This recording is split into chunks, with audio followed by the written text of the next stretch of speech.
Boys is getting quiet. Go on and get crunk. Head back to Longview, Kelly popping trunk. I ain't even tripping. Riding and I'm sipping. Let me come through 4-4 steady tipping. On that new lap. Watch the trunk crack. Let me sit sideways, CB running back. Maybe AP, maybe AD. I ain't even tripping cause we some athletes. Messing with Smitty in the summertime. He get pissed if we don't make our time. But we gon' get it cause we gotta finish. Nebraska Horn Hustlers, man, we diminished. Put them boys little, paint like a skittle. I ain't even tripping, I ain't never double dribble. Cause I'm a player from the Himalaya. Let me sit sideways, man. Maybe back door, maybe fall off. Sipping codeine cause I gotta kill a cough. Let me sit sideways in the big Benz. Oh, you boys, they my brothers, they my friends.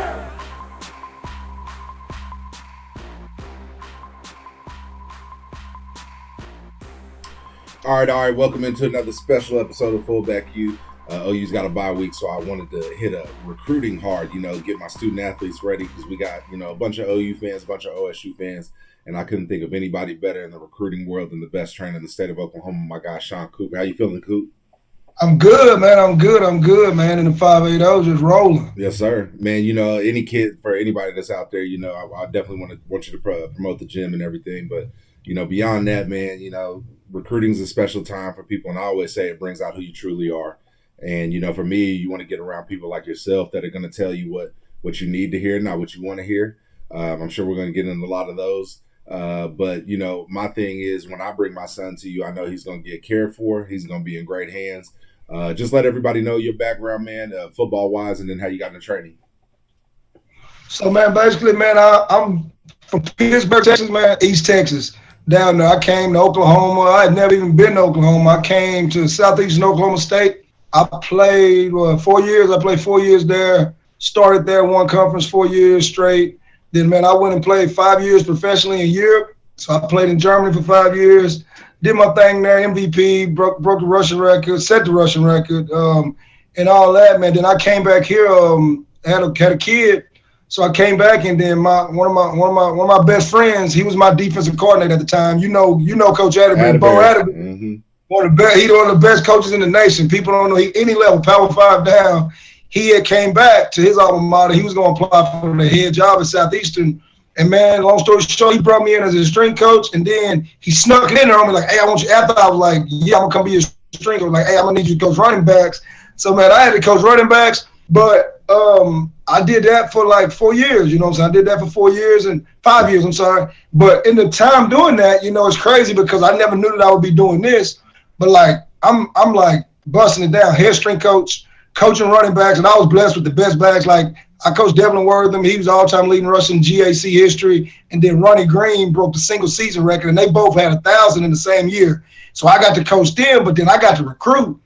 And the crazy thing is, man, now I get to help people with recruiting, and because it's a blessing, man. I always say grace is undefeated. Because he made me coach running backs, now I was there, I was allowed to get the opportunity to get the ins and outs of recruiting. I mean, the guys that I sat in the room with, I heard of what they were looking for, every position, and we had to recruit marathons. And, our staff was monsters. I D coordinated at the time. He coached our DBs, Charlie Bergsman. He with the Dolphins right now. He one of my best friends. My son's name after me, my son's godfather, and he with the Dolphins. Brad Smithy, we got like Smithy's the head coach down in Texas. He was a Southwestern Oklahoma guy. Spencer Anthony, he down here DC down in Baytown. Peyton Warner, he was the receivers coach. He was my right hand man with the strength and conditioning. He's at Northeastern State in Oklahoma. John Heavner, he had been a head coach. He was an OC at East Central for 9 years. He's down in Denison right now. We just had a staff of dudes. Coach Highsmith, my quarterback coach with him, was a head coach at ETBU. So I feel like being in that room and the dude, Coach Spear, Chad Spear, he's the head coach at Medill. It just taught me about recruiting. I got to hear him talk about it, and I learned the ins and outs. And I think that experience also, one thing that we have going for us, and I think we've set the standard on, is that allows me to know what coaches are thinking and feeling. So now my relationships with high school coaches, because for 5 years, coaching fed my family. So now the do's and the don'ts, the things, you see some things on social media, just the way we word things and the way other people word things. Some of the way you word some things can rub some coaches the wrong way, and I feel them because that's what they do for a living. Some high school coaches, that's what they do for a living. So and a lot of the guys around here, that was the area I recruited. So, that being in that position changed the game for me, man. That's real. Now, I want to get your thoughts. We've both trained numerous guys that have ended up going to college. So, pretend, which I'm going to do. I bring my son down to you, and I don't know anything. How do I get my son to OU, OSU? Who have you trained that have been to those schools? Let me know on that. OU, OSU. So, OU, we don't have anybody at OU, but I watch OU closely just because, I played with Brian Odom. I played with him. Cesar Martinez, the assistant strength coach at OU, he's one of my he actually helped me start that Southeastern program from scratch. So he's one of my good friends. So, just know a little bit the intricacies of how they recruit. OSU, though, man, we got a gang right now. We got Silas Barr. He's a 2021 lineman from Pottsboro. He's been with us since he was 15. He's committed to OU right now. We got a softball girl, Lexi McDonald. She's a 2022, one of the top softballers in the state. She's committed to OSU. OSU has offered another one of our wide receivers from Plainview, Morgan Pearson. They've offered him for baseball. And OU's actually offered him for baseball, too. And he has a few D1 football offers. They just offered another kid of ours, Ish Harris from Pilot Point. They offered him OSU, and then they offered our running back, Jadarian Price from Denison. That they've offered him, who's in our program. So we have those guys that are rolling, at OSU right now. And OSU hitting the region kind of hard right now. That's the question. How do we get him? How do I get my son OU or OSU? What are they looking for? Does he have to run a 40? Does he need a big hit? What is it? Number one, I think you and I have talked about this a lot, man. If he needs to play the closer he plays to the ball, O-line, D-line, then the closer his chances are getting there. If you're coming from – because one thing that we have is most of our guys, like 99.2% of our guys are small school guys. All those guys I just listed outside of Jadarian, those are 3A. They play 3A and below. So those guys are playing smaller school football. So one thing that they must have is that every guy that we have offered, number one, is at the minimum 6'2" and up. So length, like they have length. Length is huge because everybody's looking for length at that level to try to make. They try to cut the field down. They try to shrink the field, whether up front, whether in the back. Look at Tulsa, man. Tulsa got some dudes on the back end. What makes Tulsa so good is they are long. And they got NFL guys, but to the original, so length. Like if I'm a big guy, length. Number one, if I'm athletic, and I'm a big guy, let's say, I'm 6'3", 6'4", 6'5", I need to know offensive lineman that can move or a commodity right now. Offensive lineman that can move. So like if I'm a tween, if I move good as a D lineman, but my get off isn't just, dominant, if I don't have a get off like you had at Carl Albert, then if I'm 6'4", 6'5", I may need to look at being a more athletic O-lineman to help, afford myself opportunities at that level. If I'm a D lineman, I got to be long and I got to have get off. Like I have to have get off, and that's the thing. Now on the back end, if I'm going to be a skill guy, let's say running back, number one, I hate to say this, but I almost need to play early. I need to play as a freshman or sophomore. I'm going to be a skill guy. You're right. That's big, Coop. Yeah, I got to play early, man. Just the way recruiting is shifted. I'm not saying I agree with it, but I almost need to play early to be able to afford me that spot high on the board early at a running back. And then if I play early, I better have – I always say one of three things. I better have top dog speed, a different type of size, or big dog stats, or a combination of those three. So any two of those three, like if I got speed and crazy stats and I get them early, I'm on the radar. If I have size and crazy stats, get them early, I'm on the radar. Or I have speed and size, and they see me and I project as something serious, then I'm on the radar. But as a skill player, running back, I need at least two of those three. Yeah. Now, you mentioned a few guys up at Tulsa. I wanted to show you this, Anthony Goodlow and my boy James Palmer. Palmer caught the game-winning touchdown, and what you were talking about with Goodlow. A lot of people were looking at the kid at D tackle even. He's D end up there for them. Just 6'5" type kid, and just that's that type of and then Palmer, like you said, he's one of those kids. He's right at 6'2", and so he may be a commodity, or he may be OU's walk-on type, and he's Tulsa, first string tight end, blah blah blah blah blah. Again, want to get your thoughts on this physicality and strength going into year one. When a kid comes to you and talks about wanting to get recruited. Okay, you probably have the talk with them. I'm assuming that, hey, OU, OSU is just, it's ridiculously tough. It's hard. It's this, it's that. You have to have this. You have to have that. If you want to go to the camps, obviously want to get your thoughts on with the COVID stuff. what do you tell the kids? What's the most common thing they need to work on in between recruiting and getting to college? The number one thing they need to work on in between recruiting, like in between signing, you're saying in between signing and getting that? Just that whole year. That whole year, they need to be, they need to have, their work capacity must be high. And in general terms, in layman's terms, they need to be well conditioned because the biggest thing when I was at the college level that I saw that kids can come in, they can come in fast, they can come in, can jump. But everywhere that I've spoken to guys I've played with, spoken with other street coaches, at the collegiate level, you train so fast.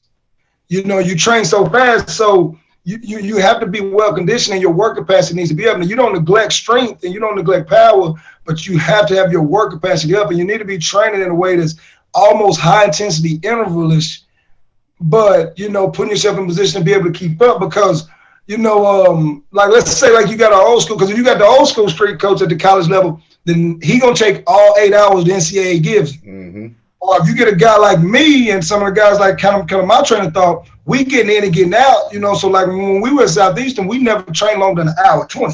And I'm talking dynamic warm-up, speed with proper amount of rest, power, then into the weight room with the split body lift. That's what a lot of guys went to. It's what a lot of guys went to. Yeah, like hour 20 because you want to get them in, get them out. My reason for that at the D2 level was our weight room wasn't that nice, so I didn't want them sitting around looking at what wasn't good. So, but what I saw, guys came in and I would get it. Guys would tell me they never trained at that pace before. So that's what we predicate our program on here, even from the middle school levels. Like we get dudes training fast and we get them training quick and they going in and out. So they're always doing something because it ain't like, high school, you got 60 kids in a room and you only got 6 racks. Well, in college, you're going to have 16 racks, 3 guys per rack. And every program I've seen, they're going to at least do an A1 or A2. So they may have you doing squat and you may be superset doing squat jumps and then one guy spotting and you just back and forth, back and forth, back and forth. And that just breaks dudes off, man. And you got to be work capacity is the number one thing that I think they have to work on. The speed and the power and strength will come. You're going to get that at the next level because they're going to feed you. You there 11 months. But if you go in out of shape, well, you're going to get broke off. It's over. Yeah, it's over. No, it's something you don't do. Drill work and speed work. Somebody comes in, hey, I want to get my kid faster. Let me know what you do with that. And then also what kind of drills, as far as when they get to college, what's the difference in things that they're doing between high school and college? Drill work, if they came to us, if they come to us, let's say speed work, one thing that we take a lot of pride in is just doing true speed work. So when we're working speed, I'm saying that sprints at whatever distance, 10, 20, 30 yards, we're working speed and we're doing that with maximal recovery. So like, for us, like if we work for every 10 yards sprinted, we rest in 1 minute. That's about the general rule of thumb that I follow using Charlie Francis high-low method. So we come in and it gets boring, so you have to have fillers, but it's perfect, because if you got 20 kids in a group, then you can have 5 groups of 4. You run your 10, boom, my group run their 10, and we walking back or we jog back. We like to promote the jog back because that's what they're going to ask them to do in college. Man. But you watching, and it allows you as a coach to be able to watch everybody because you only got 4 dudes going. 4 people going, you watch their form, then the next group, you watch their form, and it allows you to coach up. And then after all 5 groups have gone, then we kind of try to coach the whole group, like some major points that we always see, or we'll coach one-on-one, like, hey, your arms stopping at the press line, or your arms stopping at the belly button, you got to come through with your shoulders a little bit more. But the whole group is listening, so that minute doesn't seem like I'm just standing and watching. So that's why we like to wave them off, because if you just win everybody at once, man, 1 minute going to get long and boring. So that's what speed work looks like. Drill work, we do a lot of drill work, wall drill, some of the general stuff, wall drills, a lot of arm mechanics. We do a lot of arm mechanics, and the reason being that we do a lot of arm action stuff is because a lot of kids sit all day in school, so they sit in a desk and they sit on their phone, so the shoulders get turned in and internally rotated.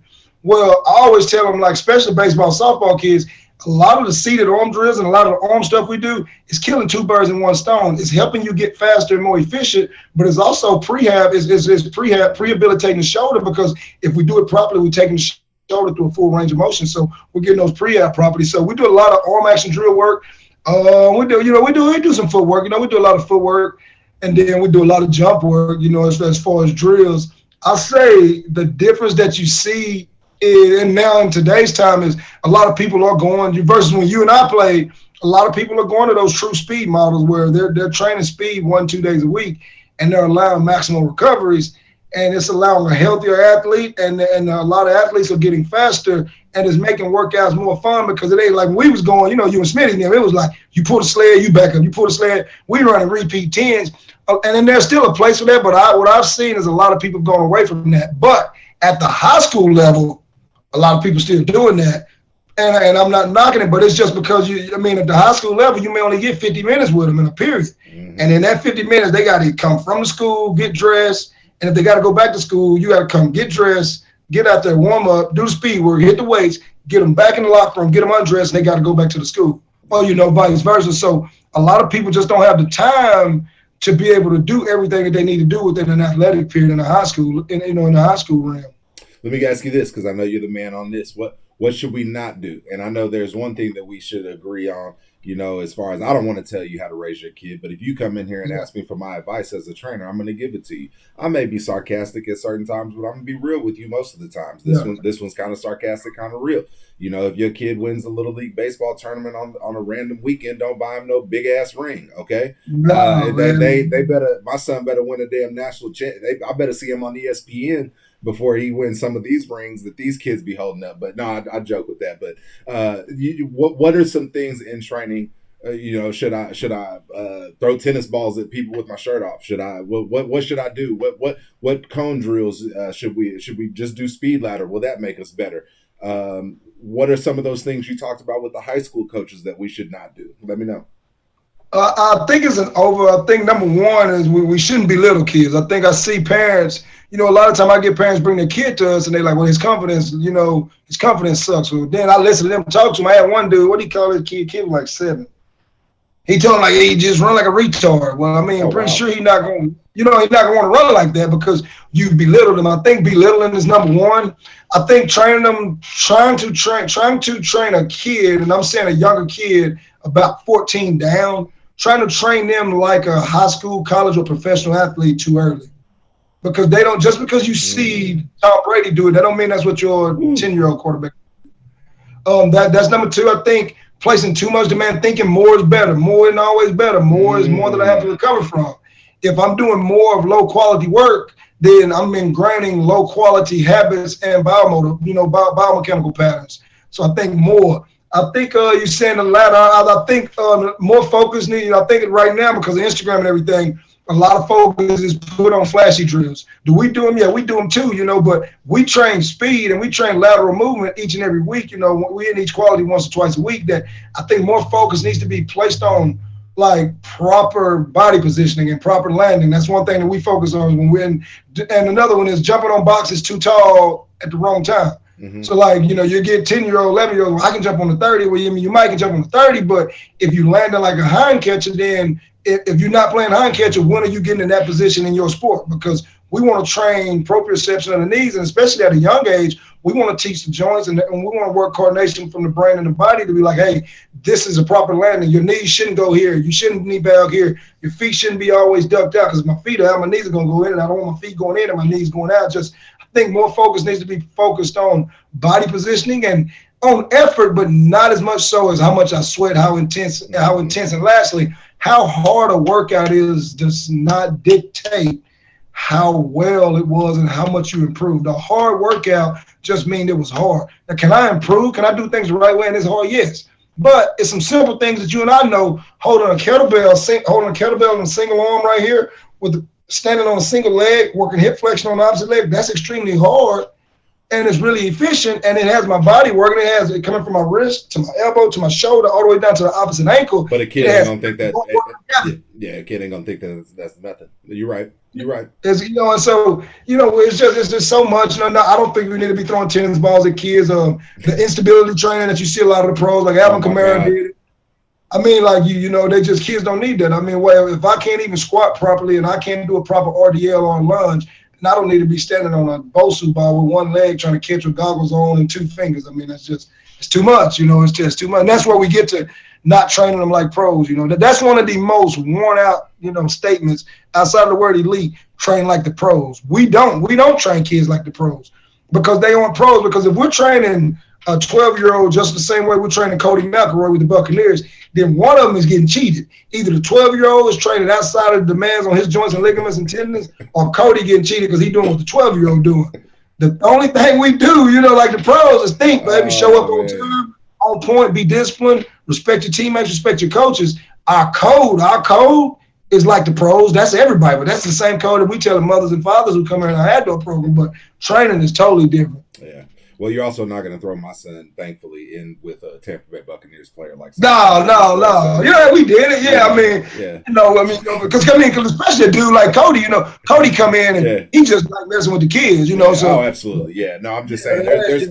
And that's what I would say to people is look at the age groups. Look at if they train females like you do. Look if they train older people. Look if they have a consistent client basis. We used to say elite trainers have their own facility. Man, you're an elite trainer in that, right? Again, I was being sarcastic in the sense of, there are certain trainers, they meet up at a park. 4-year-olds is working out with some NFL player they got. And I done seen it. You brought up Schmitty. I wanted to know what you know about him. If you can tell me what you've heard, and let me know all that. Schmitty's a dog. If it weren't for Schmitty, I don't know that I would be doing this. It's crazy because when I was a little boy, I was in high school. That's when 99, 2000, OU took off. And then you started hearing the stories about Schmitty. And at that time, he was the only dude using gadgets. Like, he was doing stuff that everybody else wasn't doing unconventionally. And so I love, and I don't have a team in nothing.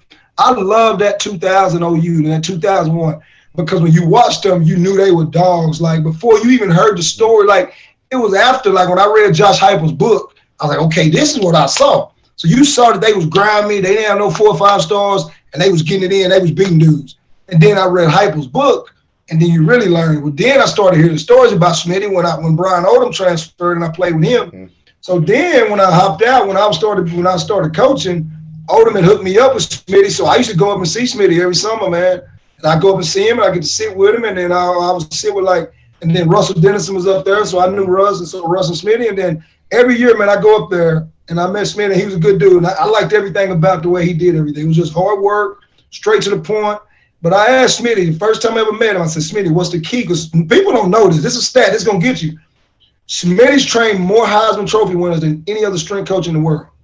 I believe it. Nobody's trained. People don't know that stat. Tim Brown, Danny Warfel. Barry Sanders. You had Jason Jay White. Sam. Yeah. And was it Jay White twice? He was a finalist, and then AD was a finalist. Schmitty got Tim Brown, Barry Sanders, Danny Werfel, Jay White, Sam. It's one more I'm missing. I'll think of it. I'll think of it. I will. He is 6. He ain't nobody's trained as many as him. So I asked him. He might have been at Nebraska with somebody with not Mike Rozier, was it? No. I don't know. I have to look it up. I'm at the because I know I had him down. Okay. But I said, Schmitty, what's the key to this?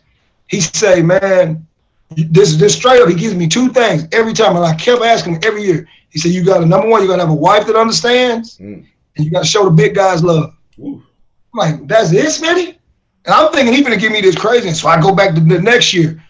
I'm like, hey, Schmitty, man, you know what I'm talking? And I was like, Schmitty, what's the key to this? He's like, oh, man, dog, you got to have a wife, man. Your wife, he forget he done told me before. Yeah, my wife did this, and then you got to have a wife that understands, man. You better show them big guys, them linemen, you got to show the big guys love.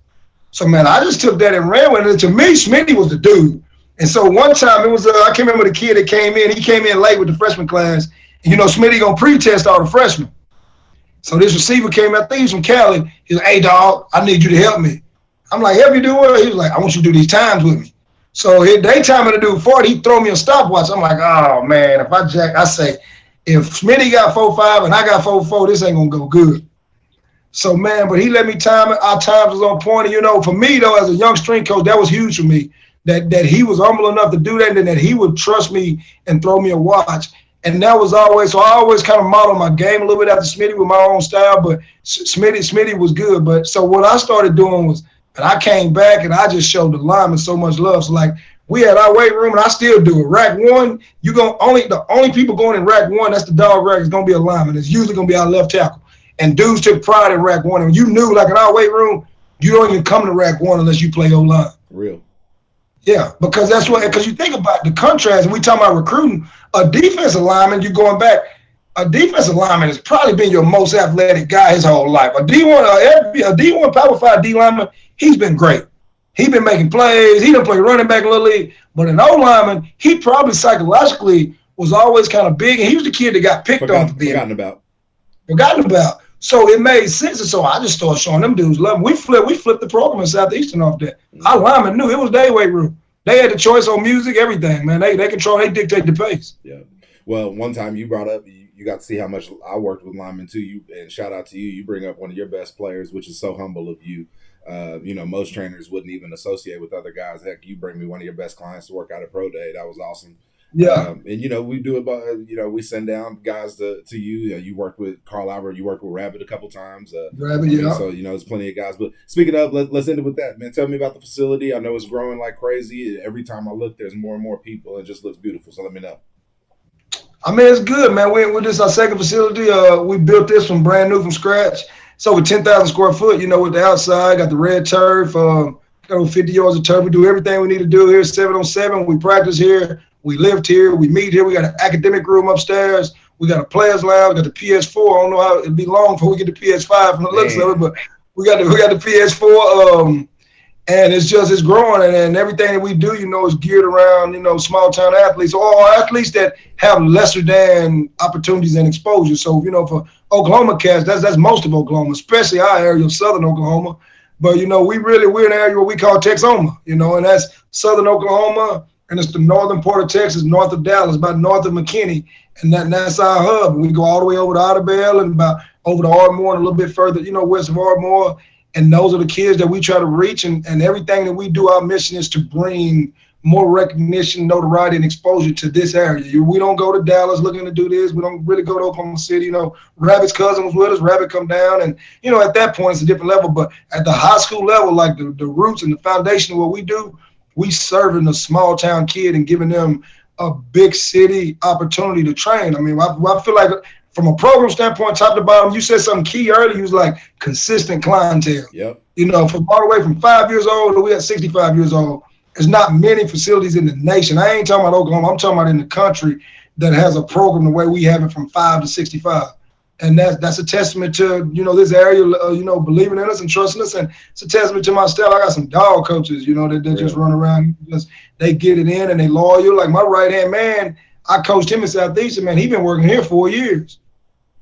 And so we got some dog coaches. The facility is all that. I think, the COVID kind of stopped some things in the building and the process of it. But right now, I still think it's the top facility in Oklahoma. I think when you look, like I said, again, consistent clientele with what we have, who we have, and the area that we're in, I think that's not even debatable. I love it, man. Man, Coop, much love to you, brother. The OU fans going to love this dog. I appreciate the Smitty stories, man, even though you're going to get... Oh, we do got Bellum this week, don't we? Hey, it's coming up.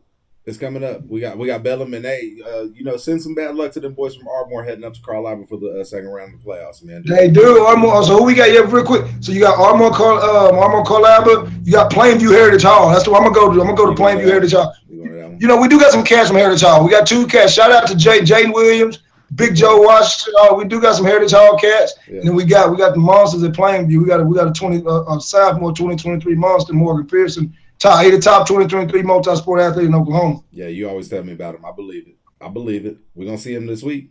We're going to see him this week. He's going to show out. He got the opportunity, man. Much love to you, Coop. I'm going to let you get back. We got kids and stuff. So, man, I'm going to head on to mine and hopefully beat him in some Fortnite. I doubt that's going to happen because he builds too well. But, I'm going to try. Appreciate it, man. It's always much love, man. You always been 100, and you've helped kids in this area. Like you've helped so many kids in this area. You helped me jumping off, and I appreciate it, man. Sure, brother. All love, brother. We're gonna do this again. All right, man. See you, man. Appreciate you. FullbackU.